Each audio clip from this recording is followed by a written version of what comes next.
नमस्कार मंडळी, तुम्ही बघताय कांचन देवांची युट्यूब चॅनल। इथे मी तुम्हाला रेसिपी सांगत नाही, इथे मी तुम्हाला अनुभव सांगत असते। आजचा व्हिडिओ फक्त तुम्ही ऐकू नका, थोडा फील पण करा। तुम्हाला मी एक प्रश्न विचारते, तुम्ही शेवटचं कधी मन लावून जेवलात बरं? मोबाईल तोही बाजूला ठेवून, घाई न करता, तेही फक्त चव लक्षात ठेवून। आज आपण खातो, पण शरीर आणि मन आतून तृप्त होते। मी तुम्हाला माझ्या आजीची एक आठवण सांगते। माझी आजी म्हणायची, जेवण फक्त हे पोटासाठी नसतं, ते शरीरासाठी असतं। त्यांच्या काळात गोळ्या नव्हत्या, सप्लिमेंट्स नव्हते, तरी लोक मजबूत होते। याचं काय कारण होतं माहित आहे का? याचं कारण होतं शुद्ध आहार ते त्यावेळी घ्यायचे। तेव्हा शेवगा साधा पण ताकद देणारा होता। आणि शेवगा ही एक गोष्ट जेवणात हमखास असायची त्यांच्या। मग ते कुठल्याही प्रकारे असायचा तो शेवगा। शेवग्याची भाजी, शेवग्याच्या शेंगाचं सूप, कधी तर पानांची सुद्धा ते भाजी करायचे।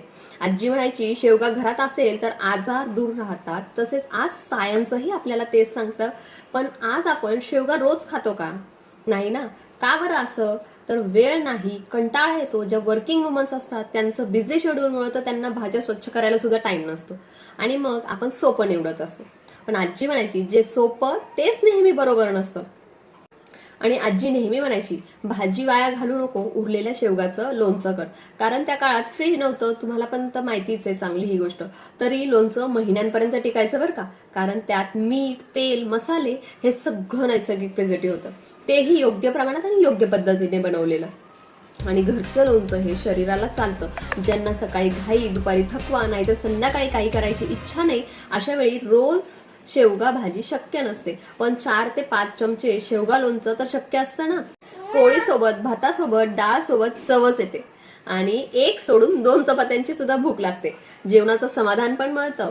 हे शेवगा लोणचं सगळ्यांसाठीच खूप उपयोगी। मुलं भाजी खात नाहीत, पण लोणचं आवडीने खातात। बरेच पालक बोलतात, वयस्कर लोकांना तर भाजी चावायला कठीण होतं, त्यामुळे तोंडी लावायला लोणचं सोपं वाटतं। म्हणून शेवगा लोणचं फक्त एक पदार्थ नाही, ती एक सवय।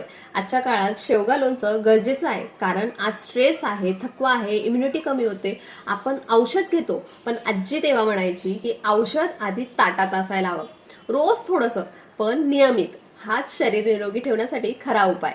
आज मार्केटमध्ये सगळं मिळतं, पण घरचं ते घरचंच असतं ना, कारण त्यात आपुलकी असते। मी जे शेवगा लोणचं माझ्या घरासाठी जसं बनवते तसंच तुमच्या करताही बनवणार आहे। खूप जणांनी मला विचारलं, म्हणून मी तुम्हाला सांगते। माझं होममेड शेवगा लोणचं आता फक्त 200 ग्राम बॉटलपासून उपलब्ध आहे। मोठी क्वांटिटी नाही, आधी चव बघा आणि अनुभव घ्या। हे विक्रीसाठी नाही, हे शेअर करणं आहे। जर तुम्हाला वाटत असेल की अशी घरची चव तुमच्याही घरात यावी, तर कमेंटमध्ये शेवगा लोणचं असं लिहा, किंवा डिस्क्रिप्शनमध्ये नंबर जो मी देणार आहे त्याच्यावर जरी मेसेज केला तर मी स्वतः तुम्हाला रिप्लाय देणार आहे। आजीने मला एक गोष्ट सांगितली होती, घरची चव ही कधीच फसवत नसते। आजचा व्हिडिओ फक्त लोणच्यावर नाही, तर तो आपल्या आरोग्याच्या दृष्टीने आहे। जर तुम्हाला व्हिडिओ आवडला असेल तर नक्कीच व्हिडिओ लाईक करा, चॅनल सबस्क्राईब करा, आणि हा व्हिडिओ शेअर करायला विसरू नका।